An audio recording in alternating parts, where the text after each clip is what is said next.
What's going on, everybody? It's Coach Rob. I have another great interview with the author of the 3-Safety Defense. Fast, physical. He's assistant head coach and defensive coordinator, along with Matt Jansen for the district champion Community School of Naples, who are in the second round of the playoffs with a great game, great matchup tonight. If you have a chance to watch it against Cardinal Newman, it'll be a great matchup, great game. He has a doctor of sports science from Kaiser University. I have an undergrad from Kaiser, so I definitely respect what he went through in regards to that degree. He's one of the best coaches in the nation. Have awesome content that I can't wait to share, and hopefully you guys can get a chance to look at it. Great content. I'm talking about Coach PJ Gibbs. Coach, how we doing? Coach, doing great, man. Friday, game day. Yes, ready to roll. Ready to roll tonight. Yes, sir. So this is about you. So we want to start off with your journey. I know your journey is like it's what we call in the military is decorated. You're a decorated coach. So if you just start off with your journey of from starting to where you are now. Yeah. So I started out my coaching career at my hometown high school, Manasquan High School, one of the best Group 2 programs in the state of New Jersey. Had a chance to coach for my high school head coach, Vic Caboo, who's a Hall of Fame head coach, over 250 wins and countless state titles, 10 as a head coach at Manasquan, 1 at Middletown North, and he was a defensive coordinator for Coach Wolf at Brick and won a bunch there too. So I was linebacker coach there and student taught for my linebacker coach, Jay Price, who's been the head coach there since 2011. So I was there, and then I got to go to Sayreville High School and work for another Hall of Fame head coach, George Najar. Just like Coach Caboo taught me about, fundamentals and, teaching the game and, process over outcome. Really, even if you take care of the process, the outcome will take care of itself. And then in 2006, I was hired as a defensive coordinator, my first DC job at the age of 26 to work for a third Hall of Fame head coach, Joe Martucci at Matawan High School. So I was there for 3 years and coached some great kids and made it to the playoffs. That 08 group of mine that ended up winning the state title in 09 against us when I went back to Manasquan was, phenomenal group. We started them all as sophomores, and by the time, they left high school, they won a state title.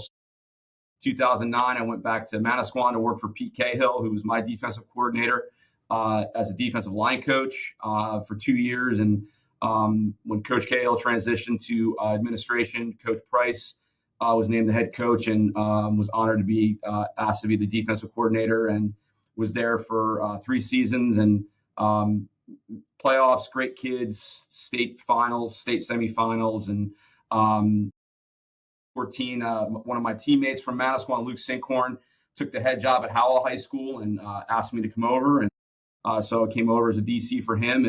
And then, life happens, right? So we were kind of at a crossroads.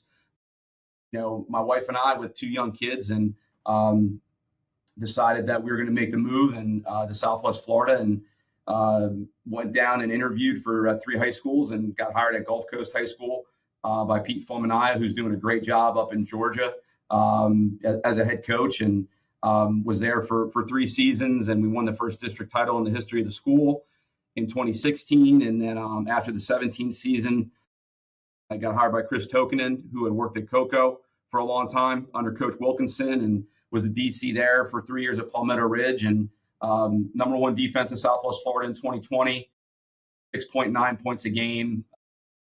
First Collier County team in, I believe it was 17 years to beat Naples High School and shut them out, which we did to start the season. Number 1 in the area for the whole season, and first conference championship there at the high school as well. And then I decided I wanted to, dip my toe in the head coaching pool. So I took over at East Lee County High School in Lehigh Acres in 2021, a team that hadn't won a game in 3 seasons, and hired a great coaching staff, and ended up going 4-6 that year. And unfortunately had to leave. We moved my daughter Peyton's schools, and I was commuting 90 minutes each way every day. So I went and worked at Golden Gate High School for Nick Bajika, and 2023, best season in the history of school, first district title, first conference championship, first team since 2009 in the county to win at Naples High School. And we held them to the lowest rushing total in the history of max preps that season. So, and then life happens again. So we had to make a decision as a family. So I was fortunate to be hired at community school in Naples, and now work for a great head coach, Jonah Dubinsky, who's a former Missouri Tiger, was the center for Drew Lock at Missouri. and get to call defense with Matt Jansen, who has a lot of success under his belt as well. I think he was at First Baptist Academy for 17 years. So work with great guys and coach some great kids. So looking forward to tonight in the competition. Yeah, I mean, you have, I mean, a plethora of experience. Because as you were talking, I was thinking a little envious on one aspect because I joined the military in 2002, and it was hard, it was difficult to coach, right? Because you're all over the place. So I'm coaching everywhere I can, and spent a lot of my time in Texas when I wasn't deployed, and you have to work at the school to coach. So I coached at a lot of private schools, and I did arena. I'm traveling all over and stuff like that, and just hearing your journey, I mean, it's just awesome. Just the amount of knowledge that you've gained in that, I can't imagine how much, because you've been consistent through all that, and there's no backup for that type of knowledge. You either have it or you don't. The only way to get it is through that experience. What would you say has been the key to your success from start to where you are now, if you had to kind of sum it up? I think it's the people that I learned from. It's guys like Vic Cabu, guys like George Najar, Don Brown, Jay Price, Pete Cahill, Rich Reed, Don Reed, like guys that just you're so impressionable at that age in high school. And I remember sitting in my history class in 1993 as a freshman, and I was like, this is what I want to do. I want to teach history and coach football. Like I knew as a freshman in high school, this is what I want to do. So, obviously having to work towards it, it's not going to, happen, automatically. And, just the relationships you build and just not being afraid to ask questions of anybody. Like I can remember back to right when we got out of COVID down here, I got to speak at the Nike clinic in Orlando, and I spoke right before Coach Saban. And I remember, like, I'm wrapping up my presentation. Out of the corner of my eye, I see a guy that you grew up, like Bill Parcells, like Bill Belichick, that you grew up, watching and wanted to emulate. And I'm like sweating bullets because I'm like, please don't say anything stupid, And he was gracious enough to give me 5 minutes of his time and just, just asking him, just, hey, practice habits and things that, because you're in the moment, right? You're trying not to, screw up your question. And because, he has to get going and he's got things he's got to do. But yeah, I mean, the foundation and then working for USA Football, with a bunch of those guys and having the opportunity to be a head coach for the U.S. national team and then the Japanese national team. And, you just make so many connections with kids from all over the country and coaches from all over the country. We still talk, a lot of us. And but yeah, it's the people, it's your foundation. I would say it would be number one key to my success are those people. Yeah, and I definitely want to touch on the U.S. national team because I spent a lot of time overseas, a lot of time in Korea, played a little football over there, and just the love they have for the game, a lot of those different countries. Can you just speak to that experience, the type of athletes that you were coaching, and just talk about the game itself and just what you've learned and how that made you better as a coach? Yeah, I mean, the Aaron Ingram, who I believe he's at McNeese State now. He did a tremendous job with the tackle program. And when you got hired to coach in the International Bowl, like that's what you did. Like you were there to win, and that was like, paramount from Jump Street. Like if you get hired, we're going to give you two ops people that are going to take care of your attendance, your bed check. You're there to schedule practice, get the kids, on the same page, get the kids on the same page with the coaches. And I think that experience really helped because, like, yeah, you found out like in November if you were going to coach, whether you be a head coach or assistant coach and what team you're on, what have you.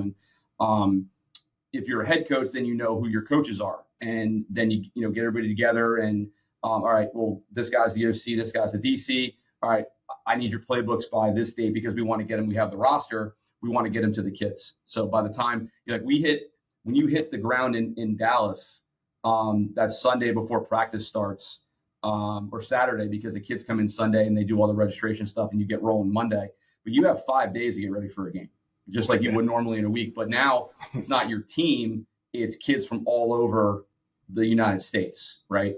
And in the Japanese team's case, kids from around the world, right? So, but it really teaches you the art of preparation, because like you're coaching with guys, that you don't know, or maybe you working with at a camp, like of them, but it really gives you a glimpse into that I guess, like that college lifestyle in a sense, where you don't have to worry about the stuff. Like if you were to go to a high school camp, like you gotta do the bed check, you gotta attend, you gotta do this, you gotta do that. Like that is all taken away from you. You are there to coach ball. You are there to win. And that's something Coach Ingram says I remember from 2016, the first year I got asked to do it. This is what you're here to do. So preparation definitely in that experience. Can you talk a little bit about, so as you get your coaches, your OC and DC, talk about the mindset for the playbook? Because I've done some of these events before. You don't have a lot of time. Like, what was your mindset offensively? Like, hey, this is what we're going to do. This is what the playbook's going to look like. And then defensively, knowing you only have so much time with the team before you play. Sure. Yeah. I mean, like, so the two times, 2018 and 2019 with the U17 kids, knowing who your OC and DC are, basically it's like, hey, I know you want to do X, Y, Z.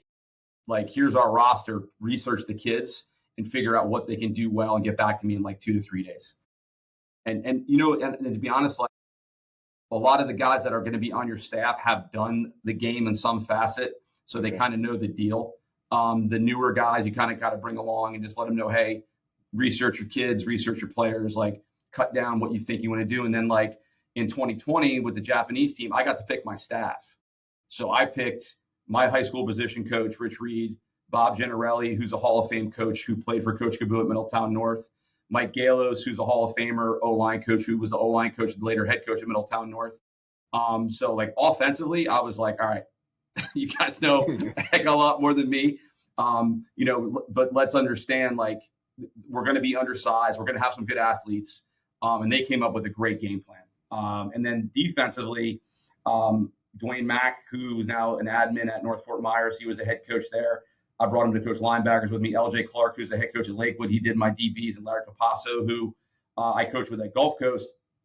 I brought him as a D line coach. So those guys had known, like, we were going to try this 3 safety stuff, because that was the origin of the system. And that was the first game that was broken out, that we just had to kind of do the basics and have a little wrinkle in there, whether that was a bear front or a blitz package. But what I can tell you is, and I told my coaches this when we got the job, is that it will be the easiest week of practice in your life, because these kids are going to come in, they're going to be detailed, they're going to apologize for doing things wrong. Like, you're going to be blown away, right? And the coaches want to learn. They brought 4 coaches with them so that helped translate. And those guys were great, in the meetings and asking questions and stay after and stuff like that. So, it's just, obviously the 2020 is a little different because of the familiarity I have with all those guys. But I work with great, great guys like Adam Neff, who's in Oklahoma, Ron Guidry, who's down in San Antonio, Tracy Smith, Billy Lund, Joe Trochet, who's a head coach at Luther, Phil Gibson, who's I think he's at Frost High School in Texas. But just a lot of good Fred Bolitnikoff Jr. I mean, just great men, so it was a really, really cool experience. This is a question that I love, especially asking someone with the knowledge that you have, because look at your material. I mean, you could just tell the detail, the professionalism, the knowledge that just oozes off. You watch one of your videos and you just come away just very impressed. Like, you talk about talking to Coach Saban, like for someone like myself, is like talking to someone with the knowledge base that you have and the products that you have and the professionalism. I love asking these type of questions, especially with defensive guys. You're always preaching fast and physical. So if I was to walk in, or someone else that's watching and watched 10 minutes of your practice, what would they see, hear, and feel, that proves, the identity of that fast and physical? Yeah, I think first and foremost, you have to ingrain into the kids the art of pursuit. It's not just something that's just done to do it. It's a mindset, right? So, relentless pursuit to the ball. Coach Jansen likes to use the term run and hit. So, our 2 philosophies mold very well together. I think it would be, you're going to see a lot of teaching, because like I told you, it's like process over outcome, right? So like, I view the football field as a classroom. We're teaching football, we're also teaching life. So, because again, if we don't have those fundamental skills, at the end of the day, no matter what we draw on the board or what we scheme up, it's not going to jive. It's not going to work. So you would see a lot of intensity from the coaches. You would see, stressing running to the football. And like I said, you will walk around an individual period. There's some things you might kind of look at, like we do tackling drills with the DBs. I have them do tackling drills with their helmets off, because I stress, we stress the shoulder leverage tackling, right? So we don't need, why do we need to wear the helmet? And again, that's all muscle memory, right? It's like, the back pedal, the zone turn, the man turn, punching at the ball. That's something that it seems, I think to the kids at times, it seems monotonous because it's like, we're doing this, but again, it's like training their body and their mind, to get these things right. So I would say, attention to detail, stressing relentless pursuit to the football and creating turnovers. Yeah, definitely. That's all amazing stuff, And I've been on the other end of some dominating defenses, and I've been on the end of kind of controlling the tempo and doing what you want to offensively. So, but when your defense is playing at its absolute highest identity, fast, physical, relentless, what does that experience feel like for the opposing offense, across the line of scrimmage? Well, I mean, I think, we stress on our side of the ball dictating to the offense, right? Like I'm someone that's like, this is who we are. We're showing up. This is what we're going to do. You have to adjust to us. And I think with that mindset, and the kid said too, that gives them confidence. Because, I think I mentioned, I may have mentioned this before, but multiplicity by simplicity, right? Have a lot of things out of one or two looks. So it's easy for the kids, to remember. And then at the end of the day, that's what it's all about, but like for us, like when we get it rolling, it's, it's, you get behind the Wizard of Oz's curtain, I guess that's kind of how you feel a little bit. Right. So, but yeah, like I said, the TFL stuff, the havoc rate, things like that, that's something that the kids live on, and they thrive for it, and they like to compete with each other. Yeah, definitely. And I was interested about this question as well too, is because I've discovered some things offensively that happened out of necessity and happened by me just saying, you know what, I need to go and do this. We were down in a game and I was like, okay, I want to try this. And we ended up having some success. And I added that to my, hey, if it's working here, let me go ahead and start adding it to my normal, play sheet, and let me develop this a little bit more. So do you remember the first game or moment where the three safety, structure dominated and you thought like, this really isn't a wrinkle. This changes everything. This is direction I think that we can build upon. Yeah, I think two games. One, the 2020 game with the Japanese guys. I remember getting asked a question after the game by one of the news people, for the international football website or whatever, and they asked about the win, and I said the best thing for me is that those 40 kids for the rest of their lives can tell their grandkids that they came to America in Cowboy Stadium and won a football game. That to me is awesome, that we were able to help those kids do that. The second game would probably be when I was a head coach at East Lee. We played South Fort Myers, and I remember the AD at the time, Mr. Hagan. His son Gary was a freshman playing for us, and he said, "Coach, we lost this game last year like 62-0, and we ended up losing the game, but it was like 20-12."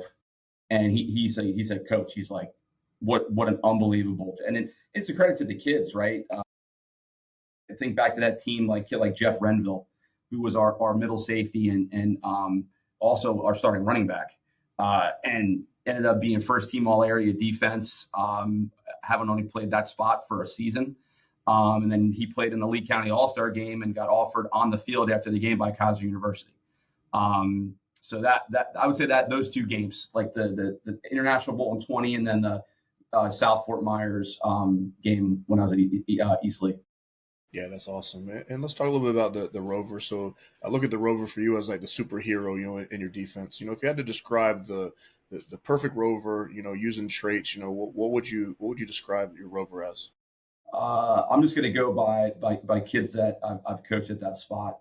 I would say you give me Jeff Renville from East Lee's physicality.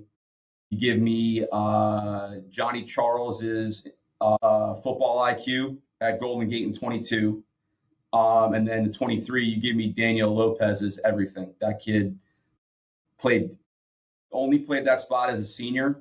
And man, was he was first team all area kid, had never played defense in high school. And he was a receiver. And we actually had him as the boundary safety that year for the first game or two. And then we had an injury to the kid we had there, AJ Huber, moved Daniel there. And he, I mean, 92 tackles, first team all area, ended up getting a D2 scholarship off it, and, I would say that like those, if you combine those three kids, that's one heck of a middle safety. Yeah, definitely. So can you build I'm sure you can like build a rover. Is it something more of the traits that you're born with? Does it require teaching or maybe a gift that you can't really coach? How do you go to picking that rover, saying this is a guy that I think I can develop, or someone who already has the talent that you need? I think it can be both, to be honest. Like, obviously it's the hand you're dealt with the roster, right? So like you may not have that Daniel Lopez kid, but you have a kid that has a high football IQ and understand, because really you're the quarterback back there. We're going to ask you to do a lot. We're going to ask you to play middle third, cover number 3, be a robber, be up on the line in a bear front, cover a wing man-to-man blitz.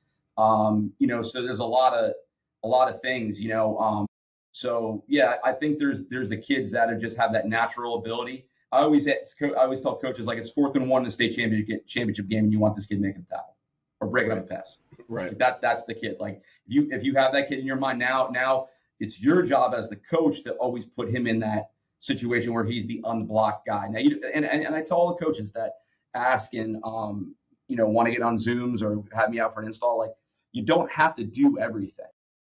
Right. You don't have to run a bear front. You don't have to do that. Like there's put him in the situation where he's going to excel the most. And then maybe you want to try something. If you're up by a lot, you want to try something, that's up to you. But I think you just got to look at your roster and, especially if you're a new coach coming in, look at the roster, do your research, and then try to find that kid that you consider your dude. Yeah, definitely. For me, I'm a content junkie. I love diving through someone's, material, especially when it's as, intense and as extensive as what you have. So if I was going to be like, hey, you need to, the DC or whatever, I would probably start with your, and not just because I'm talking to you, but because the amount of resources that you have and the success that you have, I probably would start there. So what's the number one mistake that coaches make when they try to copy the 3 safety defense without, truly understanding, the intricacies of it, how it works? I don't want to say mistake. I would think like overload, like trying to go like full bore into it without kind of built. Chris Merritt used to always talk about this when he did his talks. He's a head coach at Bryant. He was at Columbus forever down here in Florida. But I always loved this line he used was, it's like educational stacking, right? It's like you're not going to go from math to multiplication. You got to go math, subtraction, multiplication, division. You got to learn it in a certain. So you have to have those foundational pieces. You just don't want to throw everything against the wall. Because, and again, there is a lot of detail to it. If you want it to be, if you want to use it as, I've had coaches like, hey, coach, I want to use it as a package. Hey, coach, I want to go full on. Like, what do you think? And really, I always tell them, like, don't do too much too fast. Because if you don't understand it, then the kids aren't going to understand it, and then they're going to make mistakes because this is how you're teaching them, right? Teach them how to do the things the right way, line up correctly, fundamentals, before you get into the fun stuff. And that's what we do with install, right? Like, we're not going to get to the fun stuff until we can line up in the 3 down, know our run fits, know our gap responsibilities, know our motion checks. Then if we feel that you've gotten that far, then we can start sprinkling in, maybe stem into the 4 down stuff or pressuring out of the 3-man front. Like, just every year is different. Yeah, definitely. So in layman's terms, for someone like me or someone that's looking at, hey, I see fast and physical, I see 3 safety defense, I see all the material. Can you break it down in layman's term? What exactly is the 3 safety defense? For us, it's speed and athleticism on the field, because a lot of the stuff. Because as soon as you think 3 safety, you think Coach Heacock, Iowa State, like right off the bat, which you should. The guy's phenomenal, done a great job. Kind of like that on certain down and distances, but I would say, you want to get speed and athleticism on the field. You want to force teams to run east-west, and that is into your strength. That is into your unblocked guy. That is your best football player.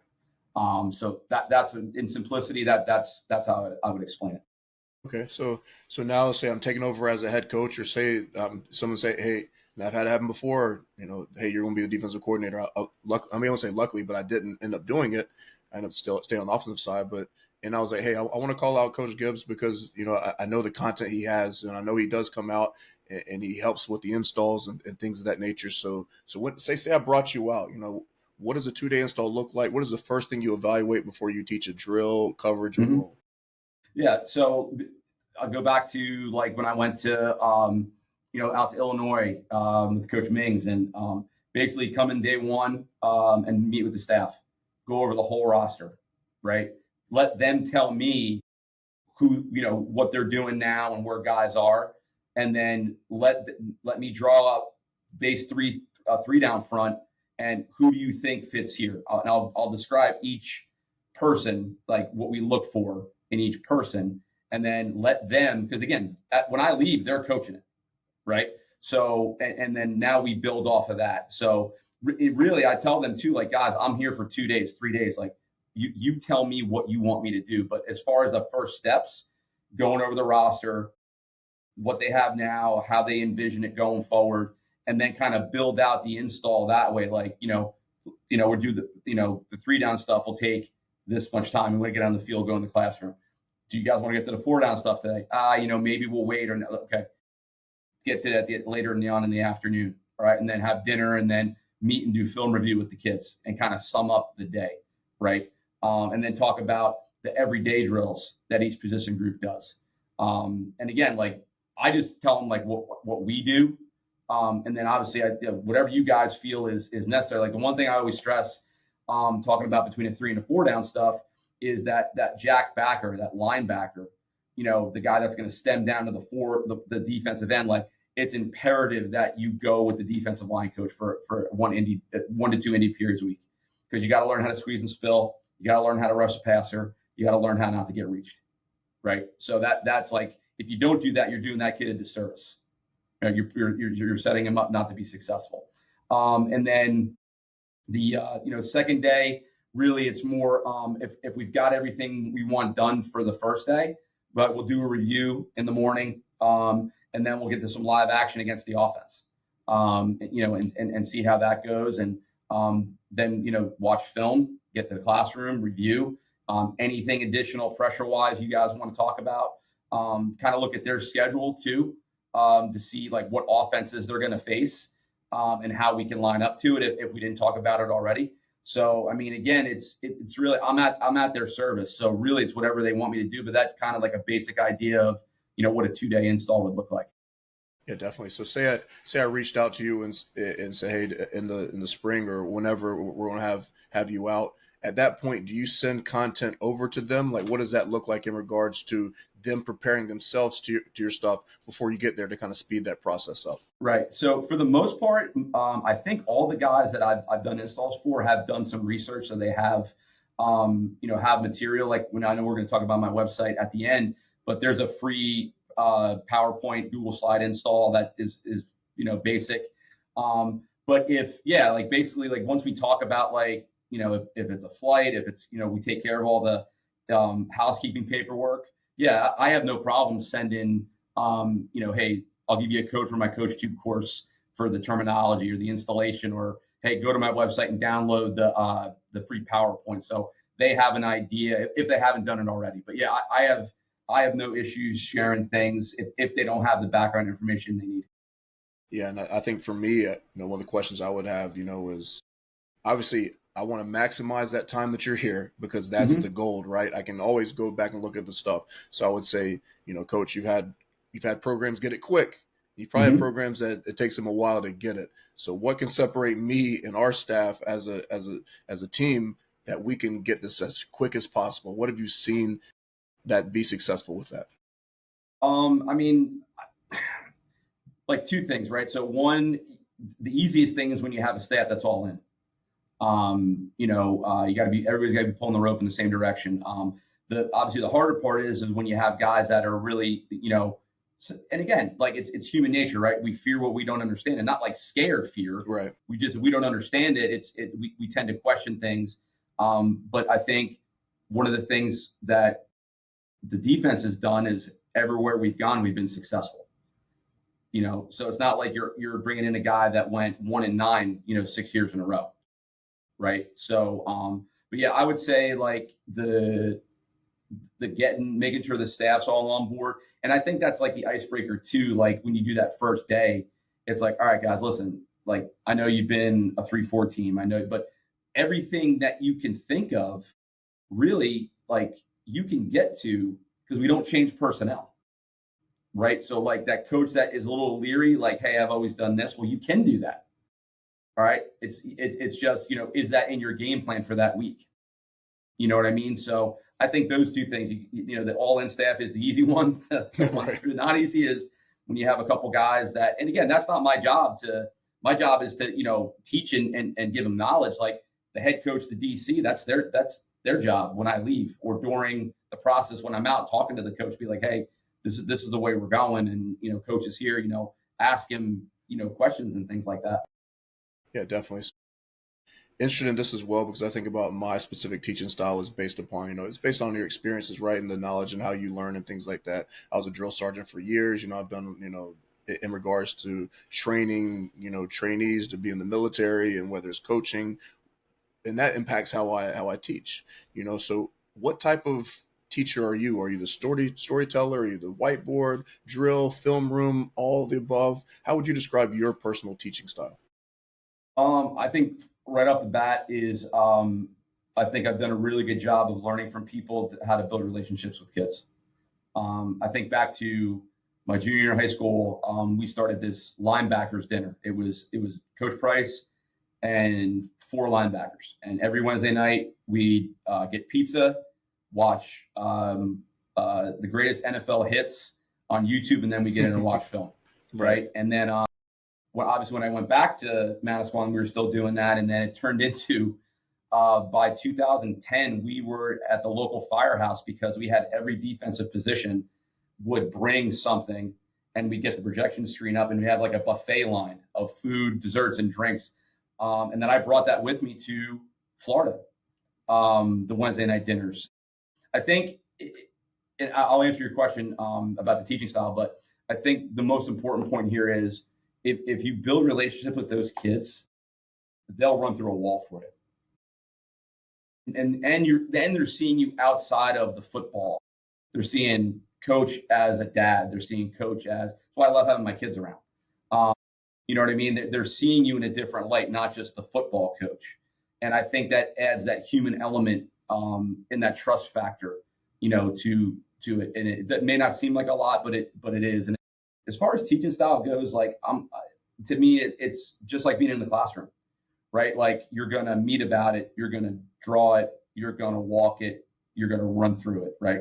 It's that process of just don't go out on the field and expect things to get done. Like it needs to be taught in meetings, right? And then they can answer. Like I say this to my son because I help coach, his flag team, and he always asks about me as a coach. And I say, Logan, I'm like, Dad gives the guys 3 opportunities to ask a question. We're in the meeting, write it down, walk through, part of individual. When we get out to live fire, if the question wasn't asked and a mistake is made, that's when Dad uses his outside voice. So that's kind of how I would describe myself as a coach. Yeah, definitely. So what's your approach with your staff, your position coaches? I mean, is it the same style that you walk them through that process? How do you approach teaching them? Say I'm a linebacker coach coming on to your staff, and how would you go about getting me ready to teach what the defense you want to run? I think first and foremost, it's when you go through the process of looking for coaches, it's obviously, calling places that they've been at before, and finding out what type of person they are and how they work for that coach. But then like once you're there, it's sitting down and one-on-one and understanding your knowledge of the game. Like, do you understand gap exchange? Do you understand how to get off a block? Do you understand? And just kind of same thing you do with the kids. It's just kind of building that foundation, right? And then obviously there's going to be expectations, and I would say the basic background knowledge, and then getting into the beginning stages of the defense, and just going to three like you would the players in an install, and then stop and not giving too much, like going through a formation, 10 personnel. We're lining up in Baylor. Like he's the Mike, the nose is slanting away from the back, 4 eyes. So he's gapped up because he has backer force outside of him. What are you telling the kid? Right. And then like asking questions and getting feedback. And if they don't get it right, that's okay. Like, and teaching, right. And making sure they understand it. One of the things I learned early on that I watched my Coach Kaboo do with a lot of the position coaches when I was playing was he didn't always want us to hear his voice. So like he would grab a coach and say, hey, tell PJ he's got to do this. And then I'd hear it from my position coach. And I've taken that, like anytime back in Golden Gate in 2023, I had 2 really young coaches. I had a D-line coach that was really young. He's actually going to be a head coach here soon, I think. And then Justin Dyer, who was my helped me with the secondary. He's a DC now at Island Coast, but like grabbing those guys, watching like inside run or something, and like, hey, go tell Daniel this, or hey, go tell Micah this or McKendy this, right? So that way the kids aren't just hearing me all the time. They're hearing their position coaches tell them the right thing to do. And what that does is it gives those young guys confidence that, hey, this is what I'm looking at.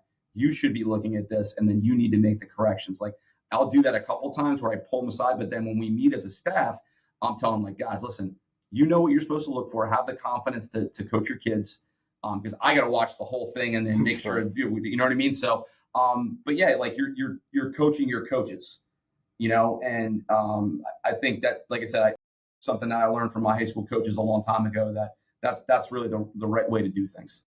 Yeah, definitely. What advice or how do you go about for a coach that doesn't have a lot of coaching experience, say that whether younger or older, really doesn't matter what level they are in their life, but they want to get into coaching, they want to coach the defensive side.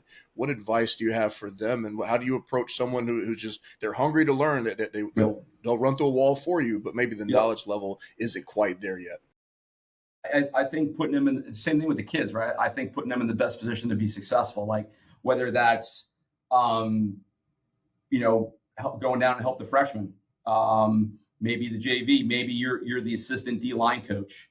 You know what I mean? So, and the thing is, they've already showed you the enthusiasm part, right? They've already showed you that they're all in. So that's easy. So it's figuring out, okay, like sit down. All right. D-line, linebackers, safeties, corners, like where do you see? And then obviously, like you talked about, did you play in high school? Did you play in college? Like what's your experience? This, that, the other thing. And then figuring out, okay, like, that's why I think spring football is so good, because if you have that person, that's a great time to get them acclimated and figure out, like at the end of spring ball, like, hey, you know what, maybe you need to be at the linebackers, and maybe you got to go help the corners, like, you know what I mean? So you have that 19 days plus a game to kind of evaluate that person. And then, moving forward in the summer, maybe they're doing a great job where they're at. Maybe you got to move them. But yeah, like I said, it's the same thing with the kids. Put them in the best position to be successful. Yeah, definitely. So evaluating coaches, let's talk about evaluating the defense's overall performance, what tells, the real truth about who kind of controlled the game, how do you evaluate the 3 and out? What do you prioritize? The havoc rate, the TFLs, the sacks, the 3 and outs, turnovers. Can you just talk about evaluating your defense and what goes into that process? Yeah, sure. Obviously havoc rate, got that from Coach Brown, when he was at Michigan at first, and then he's brought it with him everywhere he's been. He's actually helping out at Syracuse now.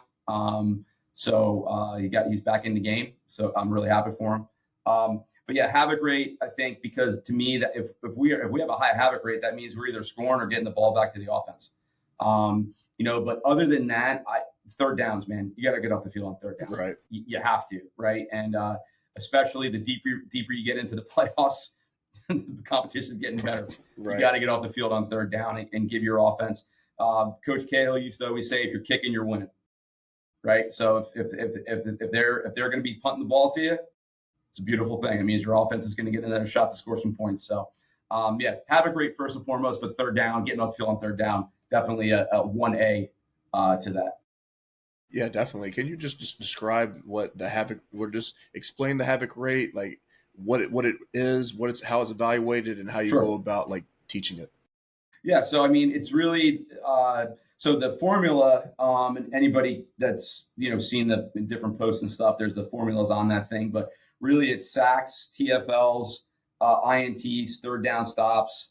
You can add PBUs if you want, but you take that number and divide it over the total number of snaps that you're on the field. So that's your percentage you get. And I get questions a lot like, where should we start? Right. So I usually start at like 30%. And then we will set weekly goals with the kids. And then usually if we get over, I would say but if we get over 50% for a game and we get a win, I'll do pulled pork on the smoker for them and bring it in, as a, incentive. Their kids, they like to eat, and For sure. I like using my smoker. So it's a win-win. Right. So, but yeah, I mean, what it does is it breeds competitiveness and, really, when you're hammering home, like you and I talked about earlier, about the relentless pursuit to the ball. If you're not right, if you're not running, and that's kind of what, going back to that practice question, I'll be yelling that a lot. Like, hey, if you're not running, you're not right. Right. That means you're leaving somebody hanging out to dry. And I always tell them, good thing happened when you're running the football. Last week, first play of the game, hit ball, interception, pick six. Because he was running towards the ball popped up, and we all know usually when that happens, somebody's catching it, right? So thankfully for us, it was Ryder Brown, and dude had 4 picks in the first half last week.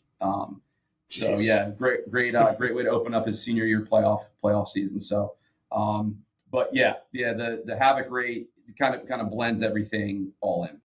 Okay, yeah, definitely. So let's talk about just coaching it. So how do you coach aggression without crossing into that line of now it's reckless?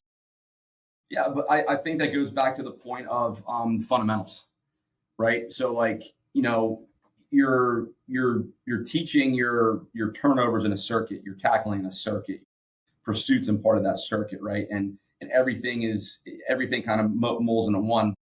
Like, I think you only really got to tell the kids one, like, hey guys, like, play the whistle, right? Echo the whistle, echo the whistle, echo the whistle, like, and have them understand like the consequences that if you get removed from a game, it's how the official writes it up.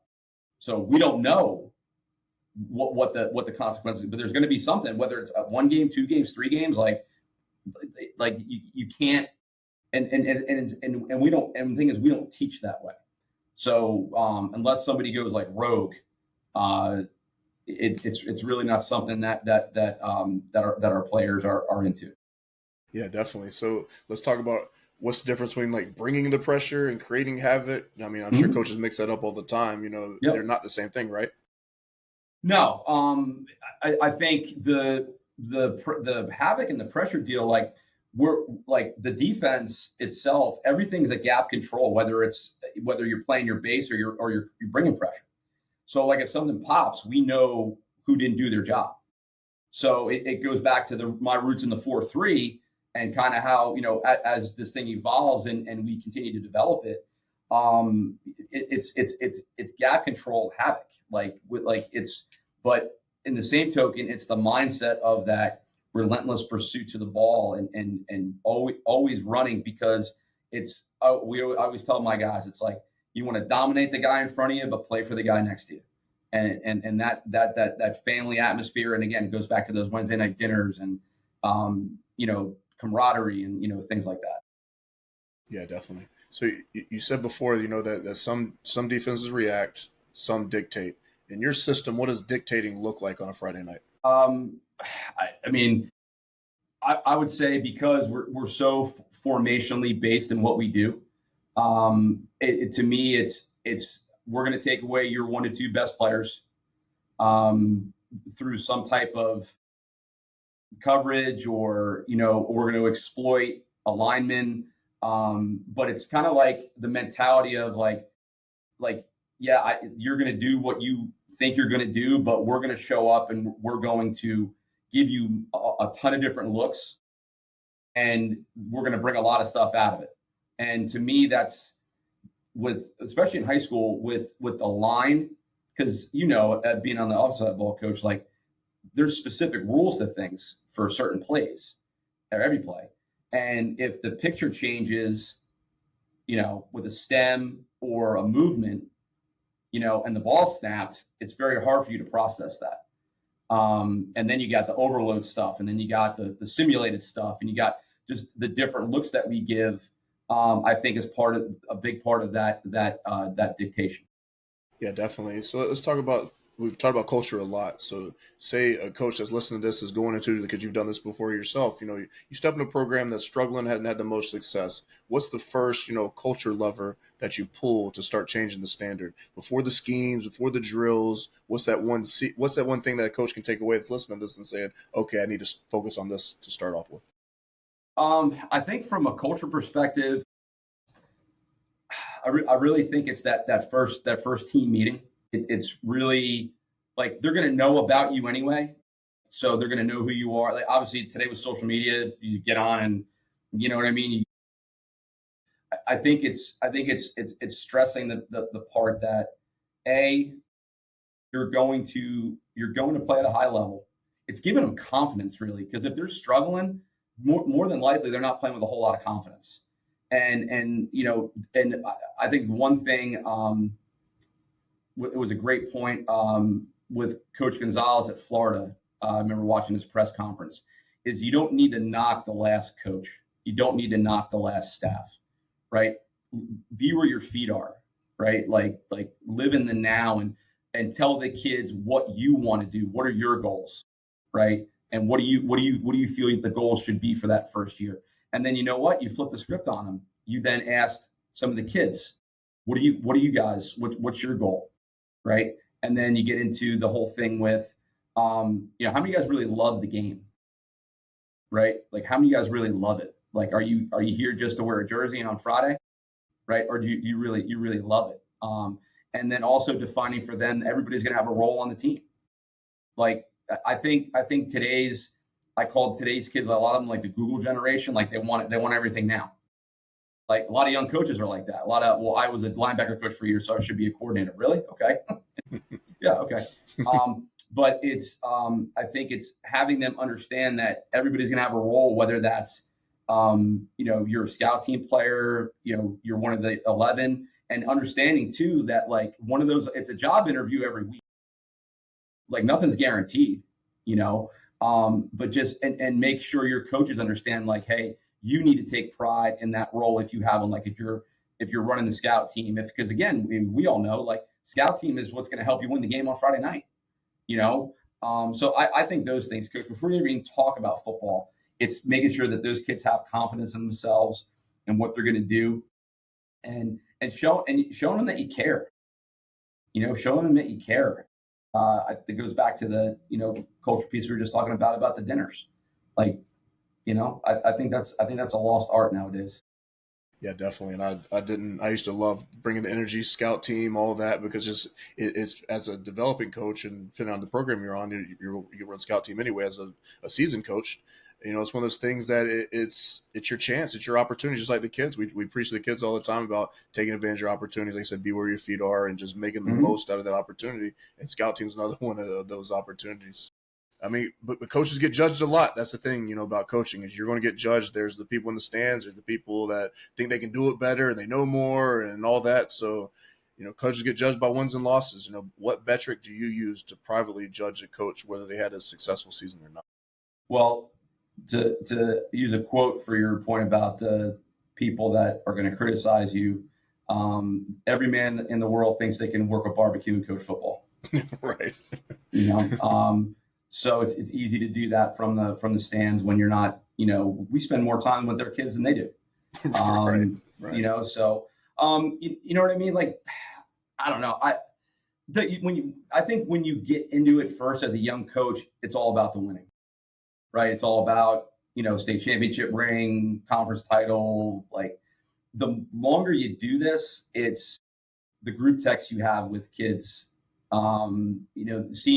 seeing the kids that you coach, get married and become fathers. And, I don't know. I think if you would have talked to me 20 years ago, I would have said I would have said the championships and stuff, but now it's relationships, man. It's having a kid that, that you coach 10 years ago text you, say, hey, coach, you got a minute? I got to ask you a question. Or when I drive to practice every day at community school, one of my former players, Caden Cecil, is a pole vault coach, and he does pole vault training at community school. Wow. So like I drive, hey, Cease, coach, what's up? Stop and talk to him for a little bit, and it's great. It's an awesome experience. But obviously in the profession that you're in, it's performance based, but I think it also depends too on your admin. I think it depends on what their goals are, what they feel is important. And sometimes you're not going to agree with some things, and, you move on. So, I would say now today sitting here, I would say that I love, like, our Manasquan is going to play a wall on Thanksgiving. And I got about 20 kids in a group chat, and we're going to be firing texts back and forth. Yeah, you remember we were the only team in Manasquan history in 2013 to beat them twice, playoffs and Thanksgiving, whatever.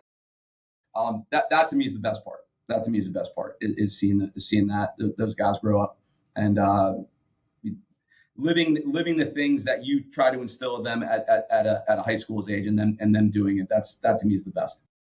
Yeah, I do love those texts, especially, I spent, 22 years in the military, and a lot of people reach out to me now, ex, players that I coach them, and they say, coach, I'm at the recruiters now, I'm using you as a reference and all that. Those are some of the things that hits home, because they obviously remember the military, but they text me out of the blue to the point of, I've changed phones. And it's like, oh man, I forgot who this is. Please tell me who it is. And they tell me who it is. Like, oh, I haven't talked to you forever. How's everything going? So it's just one thing that I've tried to do my whole military career, coaching career, is just that work-life balance, which is so difficult and demanding careers.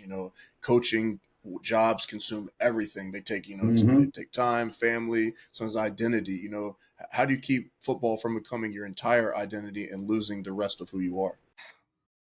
I think the one thing that really changed the game is the ability to do the film stuff from anywhere. Because I remember when I first started out, like, I was Hubble. I was the breakdown guy.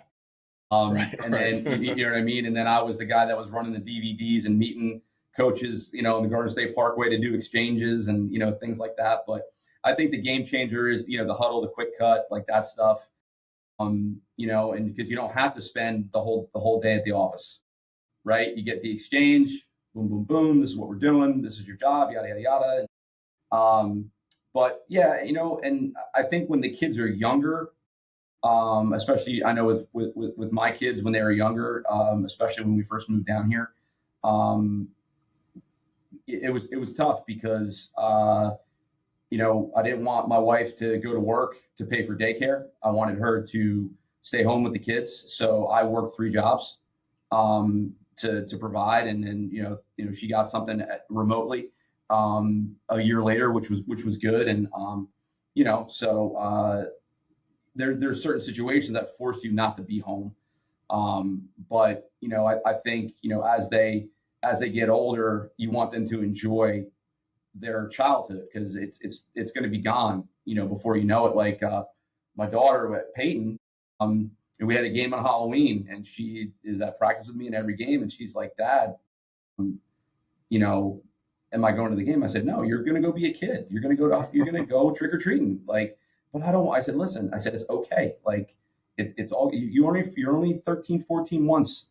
You go hang out with your friends in the neighborhood, go trick or treating, and like for tonight's game, she's got a friend ask her to go to the movies, and I'm like, Peyton, you're going to have the rest of your life, especially if you want to do this in college, So my son wants to come, so he's coming with me. But you have to have a spouse that is extremely supportive. Thankfully, my wife puts up with me, but she went to Clemson. My sister-in-law was an All-American softball player at LSU. My brother-in-law is the assistant head coach at Wake. So we come from a sports, so she's been around it. But there's things that I will do now that probably 5-6 years ago, I'd be like, no, I got to do this for football. Now I'm like, you know what? I'll get to it when I get to it. Because those guys are only going to be thinking mom and dad are cool for a couple more years before we're not. Yeah, definitely. I know we talked about before because my kids, football is, we are definitely a football family, and they would be at me at practices for every time. They would love to go, whether it's recording or drawing. My son draw plays. They were drawing route trees, and they'll draw route combinations, and they'll draw whole plays at this point. They've been doing that forever. Can you just talk about your daughter Peyton and how what football means to her? Because we'll get into some of her story a little bit, but I mean, it's just awesome what she. I mean, I've watched some of the videos ESPN put out, and she's right there. She's running some routes as you're teaching DBs. What to look for. Can you just talk about her journey in regards to football? Yeah, I mean, it really started out with my son helping me when I was at Palmetto Ridge doing some stuff, and Peyton was intrigued. So they both had these little Chromebooks, and I had him start doing film breakdown and some stats. And then when I got to East Lee, she was like, "Dad, can I help out more?" So yeah, I'd come home and get on huddle, and she'd do some stuff. And then when I got to Golden Gate, she was, "Dad, I want to be a football coach." And it was something where I'm like, "Okay, this is your dream. Let's help you live it out." And she helped the defensive backs, and she just loves the game so much. And the best part about it is that you're stealing time because you're spending it with your kid, right? And she has grown so much in the last 2 years.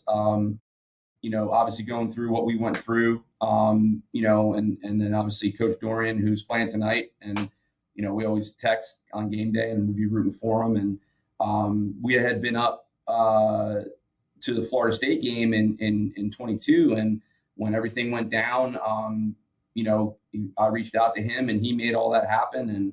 And same thing with Coach Brown at UMass. We went up to UMass for the UConn game and did this. She's on the sideline scripting his defensive plays. So it really has opened up a lot of doors for her. Obviously, getting the chance to go to the Heisman Trophy, and I'm just basically her security guard. Everybody knows who she is, and she's meeting all the former Heisman winners, and I'm like geeked up because like Johnny Manziel's right there, and Yeah. Archie. I helped Archie Griffin make a pastrami sandwich because he didn't know how to put the mustard on, and then she wanted to apply for the 35 under 35 AFCA. And I said, well, you got to make a video or write an essay. So she wrote a 1,600 word essay on her own on cover 7 and the 3 safety defense. And she got selected to the 35. And that's something that would be with her for the rest of her life. Yeah. So that's always going to be on her resume. But it's opened up a lot of doors for her. And whether she chooses it, it's her life. Whether she chooses to use it or not, that's up to her. I'm just thankful as a dad that we're able to spend the time together doing that stuff. She's going to high school next year. Things are going to change, but it's opened up a lot of doors for her, and I was happy to be a spectator for it. Yeah, definitely. What is all that? What has Peyton taught you about coaching, teaching? That no book, clinic, anything could ever do. That's a good question. I think when you're coaching kids, you have it in your mind how you want to approach things, how you want to do it. With her, it's really surprising how fast she picks things up. Right. And I can remember back to 2022, our spring game, and she's on the sideline with me, and she got a headset on, and she's like, Dad, just call Tampa 2. Just call Tampa 2. And she's 10, 11 years old. She's like, Dad, they're killing you in the flat. And I'm like, okay. So call Tampa 2. I guess she's taught me to, I guess, look at things in a different perspective, as a coach.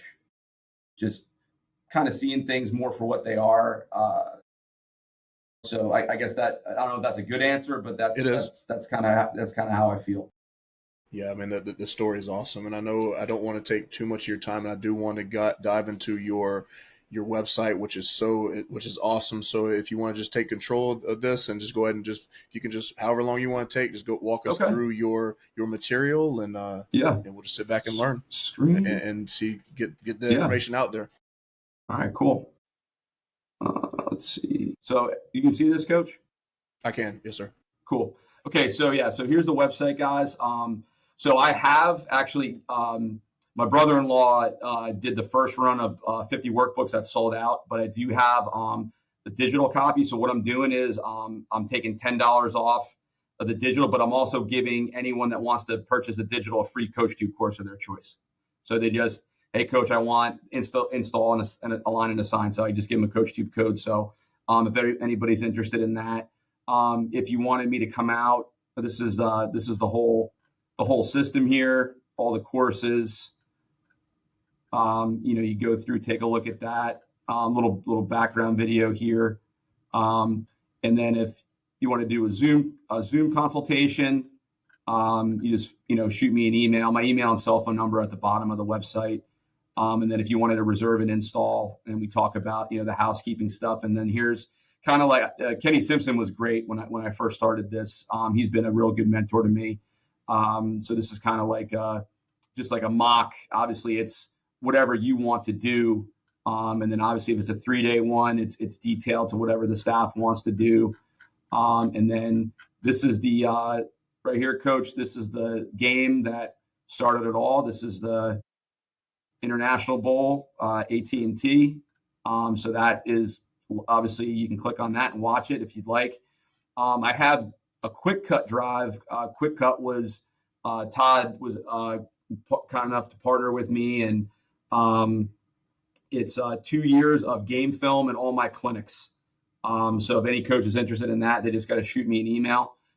Here's all the free material. So like, for example, here's the PowerPoint that you can download. Gives you all the alignment and the assignment just to get you started. I know, Coach, we were talking about that prior. A coach that's just getting started, you got 20 slides. And then I got to give a shout out to Danny Budd, who's a coach out in California.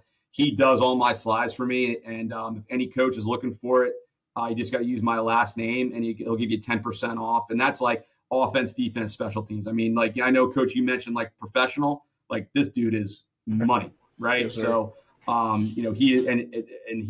he's really good at communicating. He's an awesome dude. So I definitely want to give him a shout out and encourage coaches to reach out to him on Twitter or email. And then we have CoachTube courses, all the different bundles and things.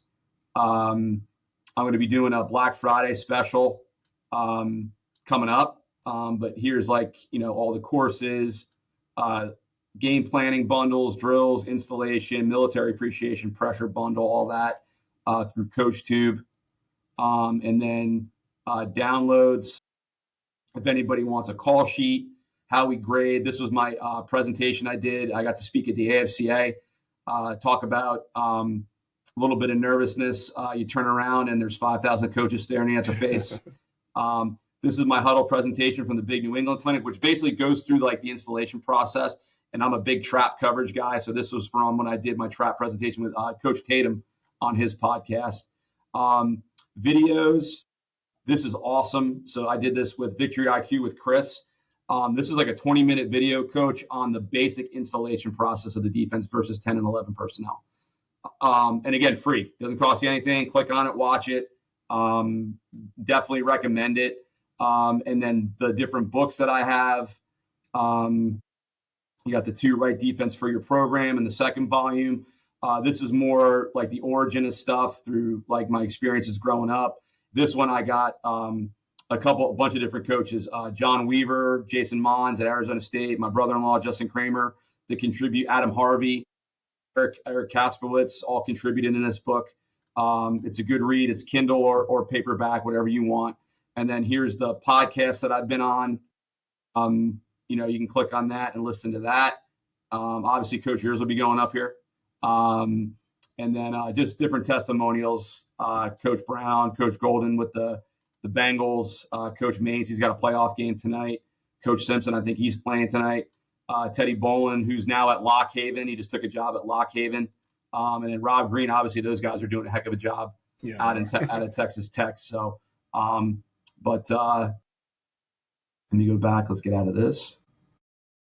All right, and there we go. Well, Coach, before I give it to you for the last word, I really appreciate your time. It's awesome to get to learn more about you and getting your story out there, and that's what this is all about. You know, I know you have a huge game tonight. I'll be watching. Like I said, if it's on the NFHS, I'm gonna have it on the screen, rooting for you guys. And just I know it's a tough matchup. You guys will do well, and I can't wait to see it. Thank you for giving me some of your time, and I know we had one before. You're gracious enough to give me your time again, so I can't thank you enough. Everything is outstanding. We'll make sure that we link everything, because the thing is just getting this in coach's hands, because the material is that good. So I appreciate your time, and I'll just leave the last word to you. I just can't say thank you enough. Yeah, I know. Like, Coach, this has been great. I'm glad we got to do it again. Thank you for all you do for coaches and helping us out. But I mean, I'm an open book, guys. So anybody, email, my cell phone's on the website. More than happy. Like, I'm jumping on a Google Meet Monday with Coach Scott in Wisconsin, because they're gonna go with the defense. I'm always here. I wouldn't be here without the game of football. So I'm always love to give back to the game. Yeah, we got a good one tonight. But as I say in my newsletter, if everybody goes to the website, you can sign up for a free newsletter, which comes out the last Wednesday of every month. And just give them havoc, man. Yes, sir. Thank you.